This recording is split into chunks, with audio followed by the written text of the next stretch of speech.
You're listening to Jonesy's Jukebox on KLOS. That was Blur, Park Life. And then we had Love, Alone Again.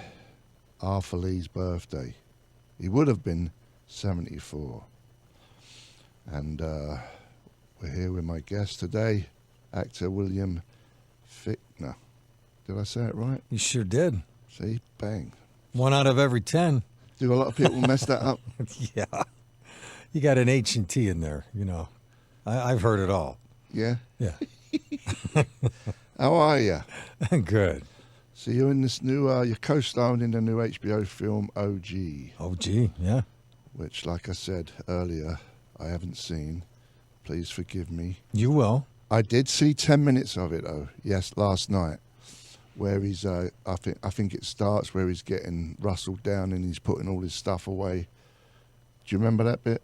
I do. If it's the part in his cellar in the garage. It's the beginning of the movie, the very beginning. Gotcha. And he's putting his stuff away in his cell. I guess he just got searched, whatever. That's what I got. Yeah. And then I watched about 5 minutes and that was it. It was great, that 5 minutes of what I saw. the other hour and 55 is pretty good, too. Yeah, I do intend to see it. No, Jeffrey Wright's, you know, he sits and it's near the top of my list of my favorite actors. Yeah. For sure, yeah. Do you play a convict in the movie? No, I do not. I play, I believe the character Mike Danvers. His title is Internal Affairs Officer, but it's more like he has certain inmates that he looks after, their cases, and Jeffrey Wright's character is he's known him for probably longer than he's known his wife, probably 20-some years. They have this relationship, and the first time you see them together, they're in an office, and he's discussing. Mike, the character that I play, is discussing, the rumors that are going around that something's about to go down, and he's talking to Jeffrey Wright's character, and you find out so much in that 5-6 minute scene because they obviously, as it unfolds, you see that there's a relationship there that is quite unique, and behind closed doors they'll have conversations that he won't have when the door is open. Yeah. Yeah. So it's a special, but also, you know, it's a rough world. They're in a maximum security prison. It's set in Ohio? In Indiana. And I believe it's the oldest prison in the maximum security prison in the state of Indiana. So what was that like, acting in the actual, it's still a prison, right? Yeah. Some of the actors are inmates. I believe, and I think I'm pretty close to this, at least the co-lead with Jeffrey Wright is an inmate. Theotis, I believe that gentleman is incarcerated on a 30-year term. I think more than half the actors in the piece Speak with lines. Are with lines that are actually incarcerated in the prison for various crimes. But I will tell you I've had a lot of experiences in my life, but I've never had one that was quite like that. Yeah. I mean, the first day that I came to work, you meet the crew and the DP and director Madeline Sackler, who's amazing, and we all gather out front, and then you go through a security system, which is like, going through security airport times 5. Yeah. Empty your pockets, everything, go through metal detectors. Then you all gather in a room that's in a general waiting room area. Then you all move together through a door. That door is shut, and there's another door on the other side. So you really got to cram in there because we all go at the same time. Then when everybody's in there with your ID in your hand, picture ID, and you all show that, then they open the next door. Then you go through that door. You go down a hallway, and you do repeat the process.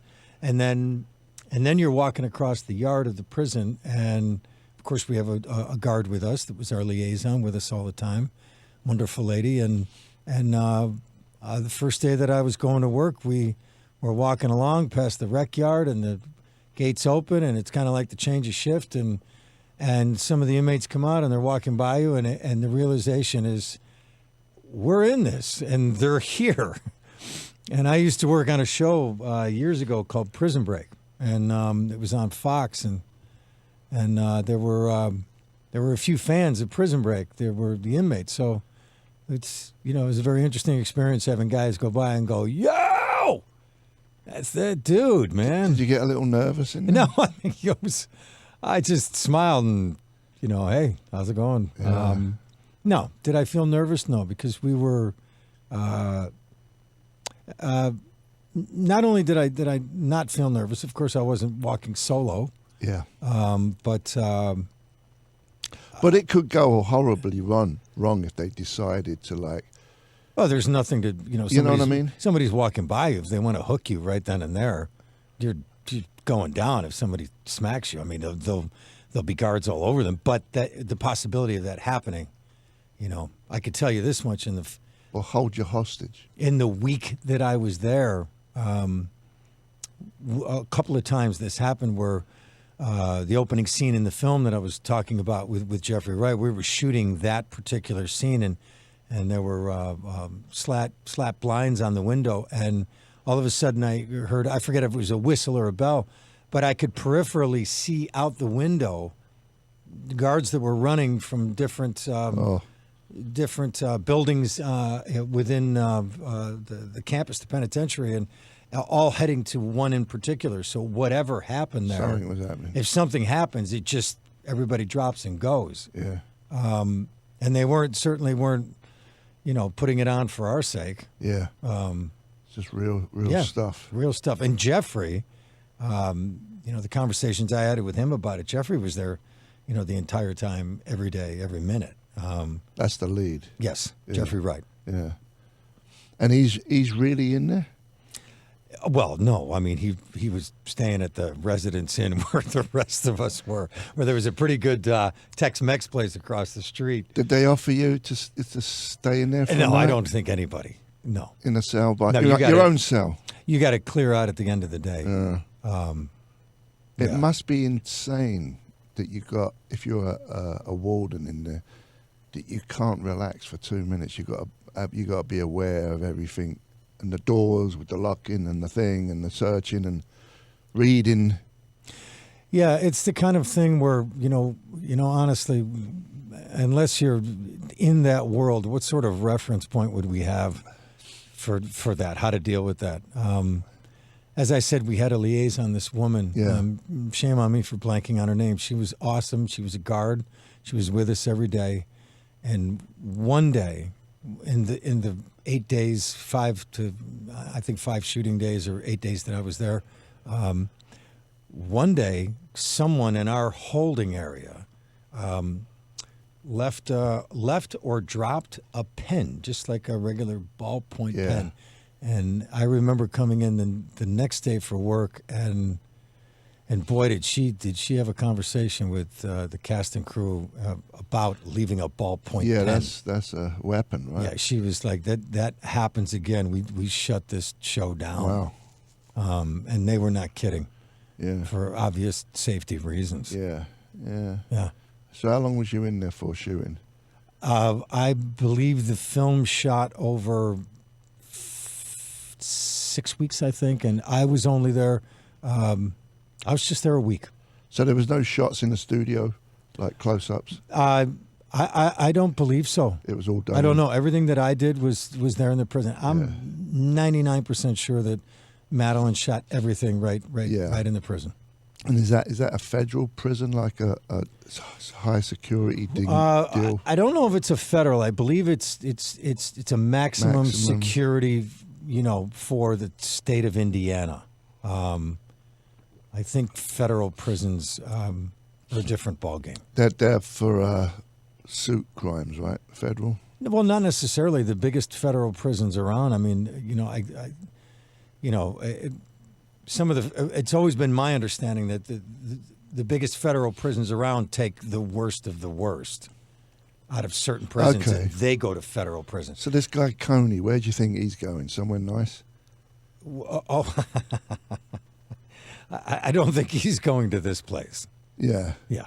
I think when it's that kind of crime, you can actually pick some of your what prison you want to go to. I'm not sure how much of a call you have on these things, but the truth about it is, and this is no opinion one way or the other, but the reality is that anybody that's in a position like the gentleman you just mentioned, anybody that's in that position, to just put them in a general population, potentially you get chewed up. It probably could be, a real volatile situation for any institution. Yeah. They want to put them in a place that's way more controlled. Yeah.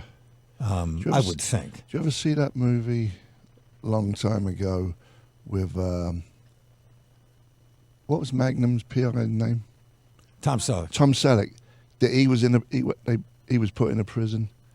There's so many bleeding prison movies. I don't know. They actually give me anxiety watching prison movies like the one. Oh, you have to watch this one. I'm gonna. You're gonna go gray. But I'm not. I'm already bleeding grey. I'm not gonna watch it at night though. It's probably, like Ben Stiller's got that show. Is it in prisons? Yeah, the Dannemora. Yeah. I watched it and it's good, but it's just like, oh man. Just get anxiety watching that stuff. It's a crazy world. Don't want to be in it. Please. Anyway. Should we play some music? Sure. Let's play Thin Lizzy. Yeah. This is a track called Jailbreak. And I'm here with actor William Fichtner. 2 times in a row. Bang! Bang! Jonesy's Jukebox on KLOS. That was The Faces. Track called Borstal Boys. Then we had Supergrass. Caught by the Fuzz. And we're here with my guest, actor William Fichtner. That's 3 out of 3? 3.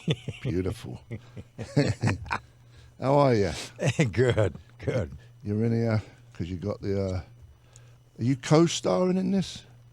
In OG? OG? Yeah, I play a supporting part in it. Yeah. Yeah, I love the role. It's on HBO. HBO. Every time I want to see it, it's always on at 4 a.m. or something. But it's doing well. Yeah, it's I've never seen anything quite like it. Yeah. Don't tell me. No, considering the circumstances, you're gonna watch the other hour 55 and have nightmares. No, well, I don't know about that, but. So you grew up in New York.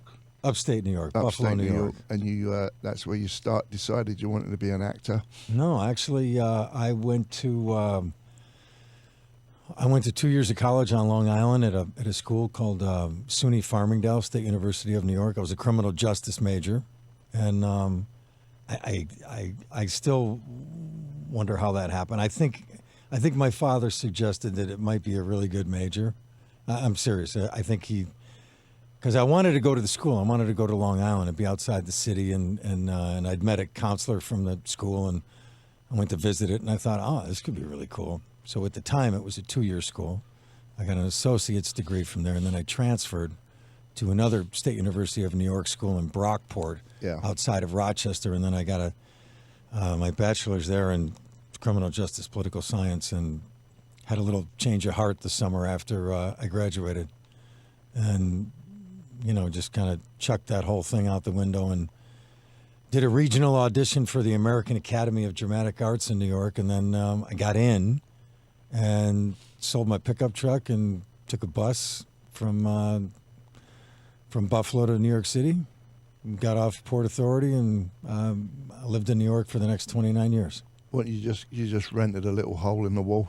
I had I had an aunt, my Aunt Tootsie, that lived in Astoria, Queens, and called my Aunt Tootsie up. I stayed there for a few months, and got on my feet, got a job, a little money, met some people at the acting school I was going to, and one thing leads to another. Get an apartment, and then there you are. You're working and you're taking classes and you're running around the city of New York on auditions and whatnot. Anything you could do. What was the acting school? Was there any other big shots in there when you were there? Yeah, it's a very famous one of the oldest acting schools in New York, called the American Academy of Dramatic Arts.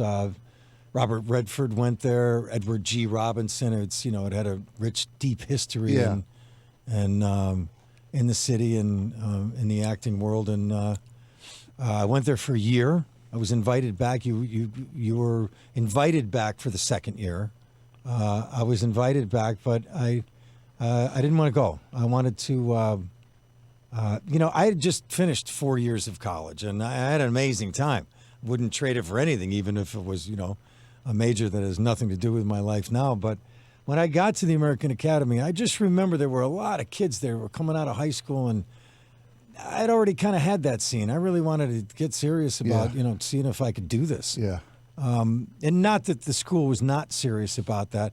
I just felt like there was a stronger place for me to be after the first year. Yeah. So I found a great scene study place where you just go with a teacher and you just, a couple of times a week and with other, 20 other people trying to make it and waiting tables or whatever they're doing. And just, you begin that process. Everybody does. And you do scenes with another person in there. Is that kind of the standard thing when you go to these schools? Like do a scene, like just make something random. Yeah, I mean, scene study classes. There are many places to study acting in New York.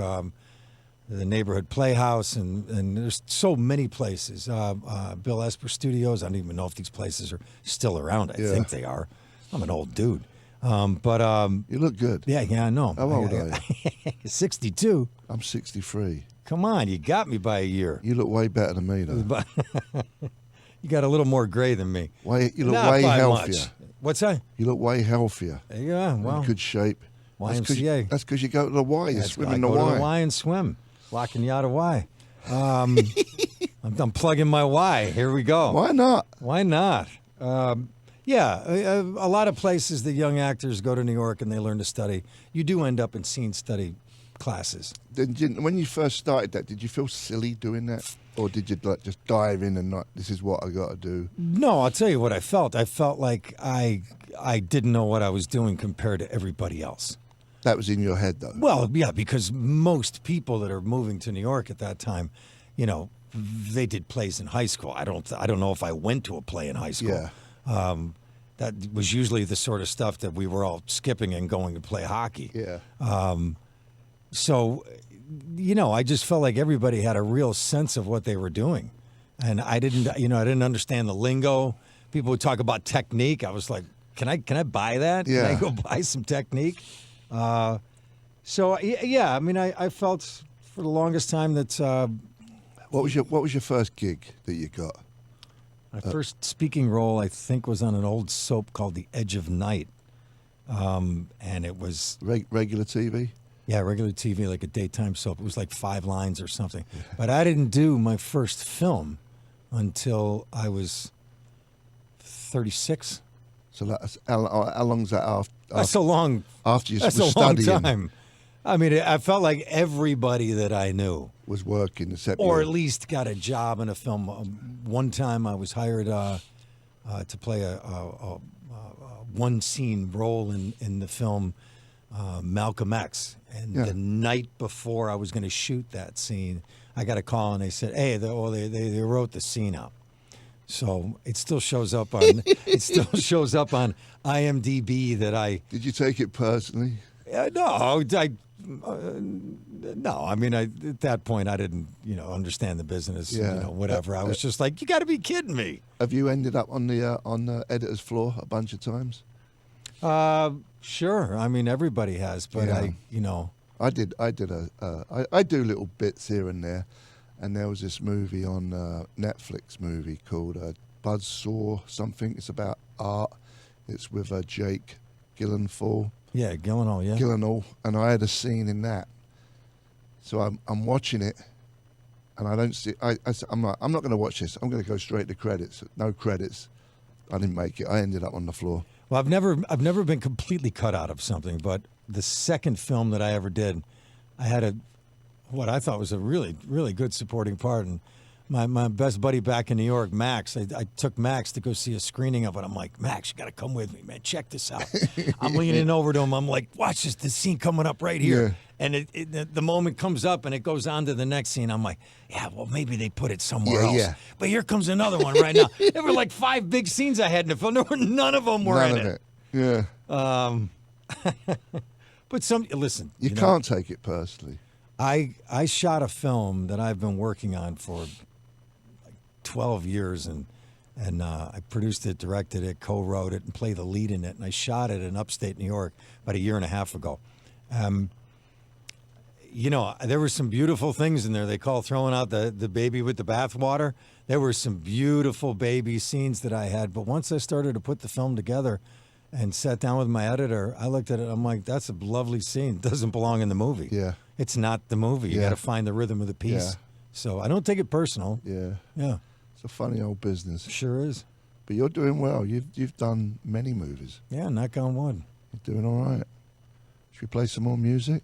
What do you got? Well, hang on a minute. What you was telling me about this other movie, Right Am to Steve McQueen. Yeah. What's that all about? Finding Steve McQueen is a film that we shot a couple of years ago. It's loosely based on the true story of the largest bank heist in U.S. history that was performed by a criminal crew out of Youngstown, Ohio, and they came out to Laguna Niguel, California, because they were tipped off to a bank out there that apparently had an awful lot of money in safe deposit boxes. And this, I wouldn't call them a ragtag group, but they probably not the brightest bunch around. They made some mistakes, but they did get in that bank, and they did spend a weekend going back and forth to a little house they rented, and they ripped apart those safe deposit boxes. So nobody knows exactly how much they really took, because there's an awful lot of things in safe deposit boxes that people don't claim. Yeah. But whatever was in there, they got, and they eventually all got caught. Oh, so they were doing it after bank hours then? They were. Oh, yeah, they found a way in there. Yeah, they came in on a Wednesday before a Friday, scoped it, figured out how they were going to do it, and away they went. It went through the roof. So this was known. Yeah. So I don't want to give the game away. If it's known, did they get caught? They did, eventually. Yeah. And not all at the same time. Yeah. Little by little. Yeah. Yeah, little by little. But the film comes out on March 15th. On Yeah, Finding Steve McQueen. at regular At theaters. theaters, yeah. A limited release right now. Yeah. What do you think of Netflix? I watch Netflix because my wife is a big television watcher. Yeah. She knows everything, and she's usually looking at me going, "Come on, honey, you got to watch this." And I'm like, I'm going to go read. I'm going to go play with the car. Yeah. But listen, it's I don't really have an opinion one way or another on it. I could tell you this: it's the future. It's here. It's the future. It's the Streaming. Way, it's the way that it happens. I think Yeah. my prediction is Netflix are going to own everything.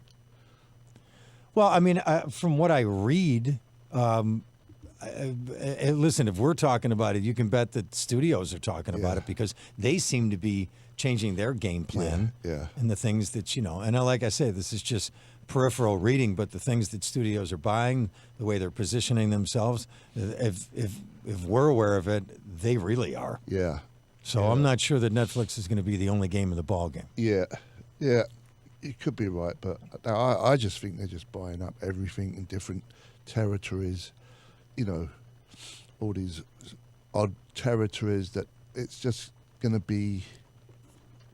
You mark my words. We're documenting this, right? Okay. I think Netflix are going to own everything. Yeah, well, I could be wrong. when they do, I'll come back. Okay. And I'm going to go, I'll say, hey, see? Jonesy, you were right. See? Chelsea won the title and you were right. Yeah, well, don't get too excited about that. I'm here with actor William Fichtner, and he's in the new movie OG on HBO, and you got to watch it. I'm going to watch it, even though I know it's going to give me anxiety, but it's going to be great. It is great. We're going to play Sham 69 right now. This is a track called Borstal Breakout. Do you know what a borstal is? I do not. It's a young man's prison in England. I don't know if they use that term here, No, they don't. but that's what it is in England. Take it away. You're listening to Jonesy's Jukebox on KLOS with my guest, William Fichtner. Do people call you Bill? Sure. Would you prefer? Most people call me Bill. The only time that I use William is just in credits. Yeah. I'm working on something. I use William. Yeah, okay. I just wanted to clear. Otherwise, it's a Bill thing. Okay, I just wanted to clear that up before you leave. All right.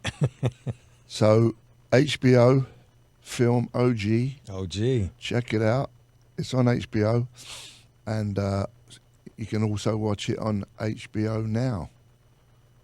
Which is the streaming. See? I didn't even know that. Well, you know what happened to me, right?